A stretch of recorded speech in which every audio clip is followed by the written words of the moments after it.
This is Check, and we're recording this on, what day is it? Friday, November 26, 2021. And been very, very busy the last several weeks. We've been stating over and over again how disappointed we are that there's no coherent resistance to the COVID con, and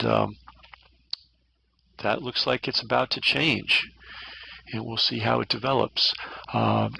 As many know, I've been contributing content to a book by Robert F. Kennedy Jr. called The Real Anthony Fauci that started back in April, and a lot of stuff that you heard first is in that book. If you recall, people that listen every day know about the lockstep scenario written by Peter Schwartz for the Rockefeller Foundation. Well, that very little known fact ended up in the book, so that's a really good thing. Also, I believe that my constant calling COVID the AIDS playbook revisited, which I did in my film Fauci's First Fraud, which is referred to, I think, over a dozen times in the book. I think I made a contribution there as well, showing the historical connection between Fauci's AIDS fraud and the COVID fraud. So that book is out, and lo and behold, it's #1 on Amazon. The mainstream news media has not said a word about it, nor will they. Maybe if it makes too much noise, they'll start criticizing it. But right now, they're just ignoring it, which is another way of killing it. What's that old saying? First they ignore you, then they ridicule you, then they attack you, and then you win. So right now we're in the ignoring stage. The book is devastating. It's got over 2,000 citations. It's over 400 pages long, and it documents many, not all, because you'd need the Encyclopedia Britannica to document all the criminal activity of the pharmaceutical industry and its government agents. But it does a really, really good job. So we've got that book out there. And did I say it's #1 on Amazon? Well, if I didn't, I should. It's #1 on Amazon. And it also, in its launch week, is #7 on the New York Times bestseller list, which is very impressive.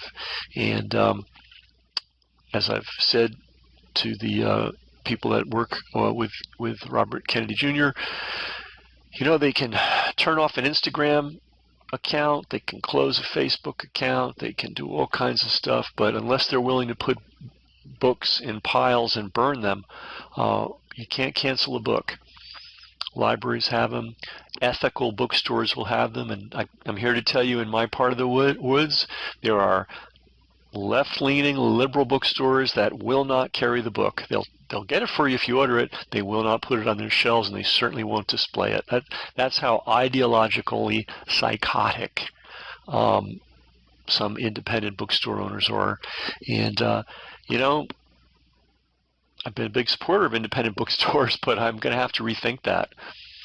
You know, when I go to the bookstore, I want access to information. I don't want the ideological prejudice of the owner rammed down my throat.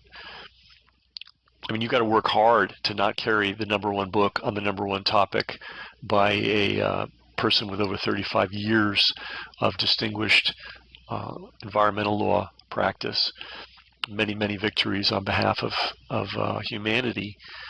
You've got to be pretty twisted to not carry his book, and we got a bunch of really twisted bookstores. That's just a fact. So hate to say it, but Amazon is the place to go to get this book. Some of the other online sources too, you can find it, though I hear it is sold out. They printed 200,000 copies, and they thought that was going to be enough, and by the end of the week, the first week, they were all gone. So they're printing some more. This book could definitely have legs. But I also want to point out the utter abysmal failure of people that we should have been able to count on. And one of them is Joe Rogan. I think he just completely blew it and continues to blow it. Don't know why. Um, but he's really doing a very poor job of documenting really the government fraud of the century. Jimmy Dore is slowly waking up over nearly 2 years later, and he was an enabler of it. And then there are all kinds of other people that still have not woken up. One of them is a group that I used to think highly of, but I no longer do, and that's Project Censored. Every year they put out the most censored stories in America, in the American news, and it's a good idea, but their execution is bizarre. Here we are, 2021. We've had more lies, more disinformation, more deliberate, outrageous news media fraud, more suppression of information, suppression of science than you can imagine. And when you go through their top 25 most censored stories of 2021, you get nothing. There's something about COVID and people of color as being a suppressed story. I'm sorry, there's nothing suppressed about whatever that story is. Believe me, any person in poor health is going to have trouble with COVID. And if certain populations, and they could be white, and they could be rural, and they could be urban, they could be Lithuanian, they could be Russian, any population that has a lot of people in ill health is going to have a problem. And that's just a fact. So that they consider that a suppressed story is a little bit twisted. It's a propaganda story that has been trumpeted everywhere, and I guess they want to join the propaganda bandwagon, so they're going to pretend it's been censored. It's absolutely absurd. Their other COVID story in the top 13, in top 25 is number 13, and they say there just weren't enough health experts on TV. That only of 121 featured guests, only 26 were health experts, and the rest were government appointees. And okay, fair enough, but the real story was the Nobel Prize winners who were censored, the professors at Harvard, Stanford, Oxford who were censored, the physicians with 30, 40 years of high-level clinical experience censored. That's the real story. That should have been number one. And Project Censored just blew it. So, what we have learned that a lot of people, I'm going to say, who are posing as sort of progressive reporters, really are, I don't know what they're up to, but they're sure not serving the public, because this was the story of 2021, just as it was the story of 2020, and we are still hard-pressed to find people on the left or so-called progressives to come forward and say science should not be censored. I mean, that's not exactly a radical position to take, but it is apparently among the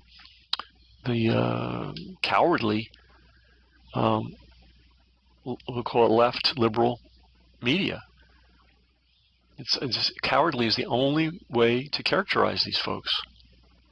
Trump is long gone, right? So that nonsense that if you question the COVID narrative, you support Trump, that's over. And yet these idiots are still acting as if, I mean, it was a foolish position for them to take when they took it, but now that the orange one is long gone, it's really insane, and I'm finding that there's a big nonprofit that I do work for, and they're not doing a blessed thing to protect their employees or to protect their clients from this medical fraud mayhem. They're going along with it, and that's also a little bit distressing. Because if you really want to, at this point now, if you really want to help people in this world, you demolish this COVID con. And by the COVID con, I don't mean there's no such thing as a respiratory illness. There certainly are. Some people get a very bad reaction to them. Some people die. So what we should be doing is making the treatments available, especially early treatment. And what has been done, and that Project Censored missed this, disgraceful. Really, probably the biggest story of 2021 is there are effective early treatments for COVID that save lives, and they have been viciously suppressed. And the news media has helped by claiming that the treatments are not proven, they're not reliable, and yet we have a vaccination, and I bet I just got canceled by YouTube. Screw you, YouTube. We have a vaccination that is 95% effective, but 6 months later you need another one. I mean, what kind of nonsense is that? And tested? Really? These so-called vaccinations have not been through proper safety testing. That is just a fact. We are going to find out later the full extent of the damage this therapy does. We already see people injured. We already see people killed. That's also a fact. They can't deny it. They won't report it, but they can't deny it because it's in their own databases. And we've also seen another story that Project Censored should have covered is that if you try to report an adverse reaction to the VAERS database, they put the doctors through hell. It becomes a full-time job just managing every single report. So you know what most doctors do? Because most doctors are slugs, they don't report the injuries. And then we've got cases of people that are obviously injured who are being told, no, you're not injured.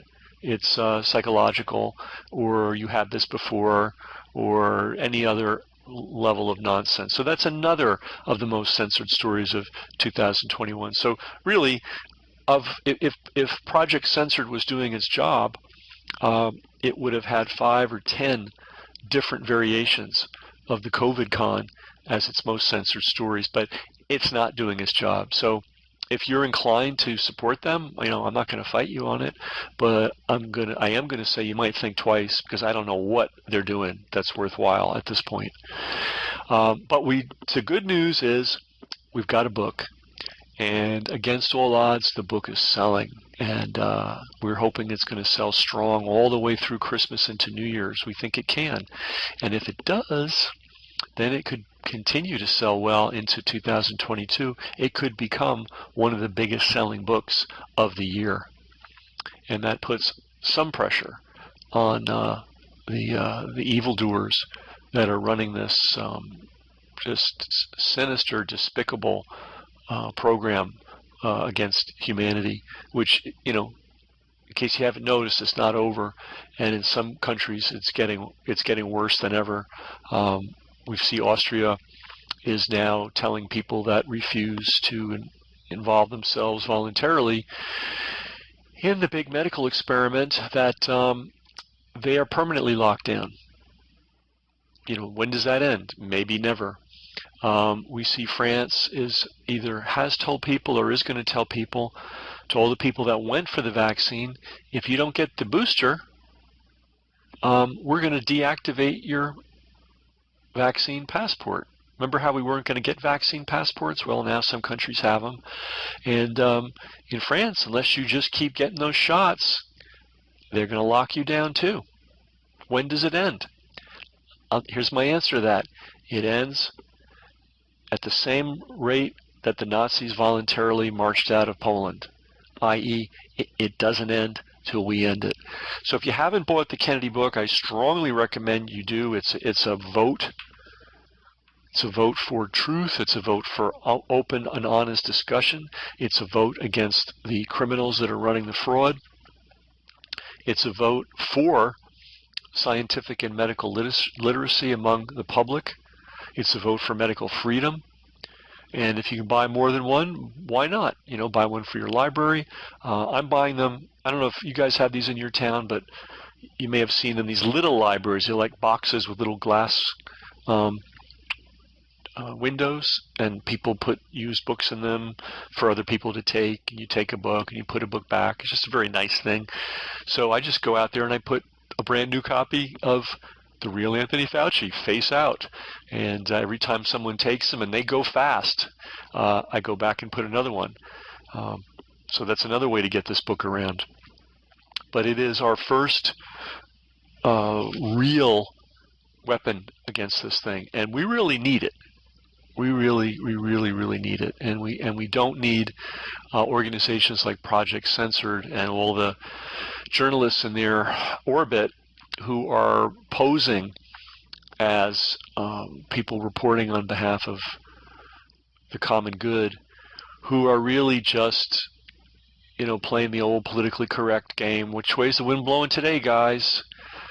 I guess the phrase is woke. What's woke? We'll feature a lot of woke stories, but we don't want to touch the real stuff, because that would be real journalism. In many countries, real journalists risk and lose their lives regularly to be journalists. That ain't happening here in the U.S. People might lose their jobs, they might lose their careers, but no one ever risks their life.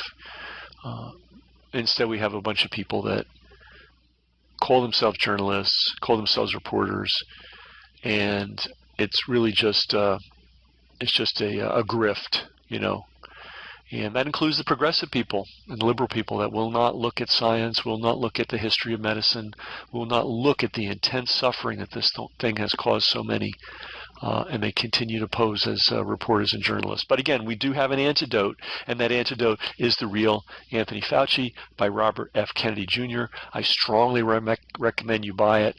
Go to your local, indie bookstore, and ask them if they've got it. If they don't have it, just very nicely act dumb and say, "Gee, that's weird. It's the best-selling book on Amazon. Don't you think you should carry it?" And be interesting to hear their response. I had one bookstore owner tell me flat out, "Not interested, we'll pass." How do you like that? How do you like ideology triumphing over science and medicine and public health and the public good? That's some of your independent bookstores. Sorry to say, but it is what it is. We need to be real about who's out there and what they're actually really doing. So the book again, The Real Anthony Fauci by Robert F. Kennedy Jr. However you buy it, get it. If you can get more copies than one, get more copies than one, and keep your eyes out for who is really helping you and who's not. Hey, it's the end of the year time. You're probably seeing our pop-up ads. I got to write an email at some point. All year long, we spend money on the server and the email program, which costs a surprisingly large amount of money. We have a tech helper who keeps things running more or less, and all these things cost money, and we don't really make any money until end of the year when we do our annual appeal, and that's when we catch up. But we borrow from Peter to pay Paul, or steal from Peter to pay Paul. I don't know which it is, but in any event, now it's time. Now it's time for us to pay our bills. So our subscriptions are free, but some people actually contribute, some on a monthly basis, which is awesome, some on a one-time basis, which is much appreciated. If you're doing that, we really appreciate you. You're the reason we're doing what we're doing. And frankly, there's some stuff in the Kennedy book that if I hadn't been able to keep at it, and we're talking about full-time research now for nearly 2 years, plus all the other things I do, I wouldn't have found this stuff, and it wouldn't be in his book. So Brass Check supporters, your support is, well, it's in 200,000 sold books as of now, and I'm guessing before this thing ends its run, it'll be at least 1 million seller, which is pretty significant for the book world. And again, there's some things in that book that came from me, and had I not had the support of Brass Check, had I not had the audience, people that I know would be interested, I wouldn't have done all the work that I've done. And if you look if you look at our reporting, we're well over 200 stories now. Many of them with absolutely unique information that you will not find anywhere else. So anyway, if you're inclined to support us as a paid subscriber, that would be awesome. In any event, do let people know about what we're doing, and thanks for everything, and good luck to everybody in the new year.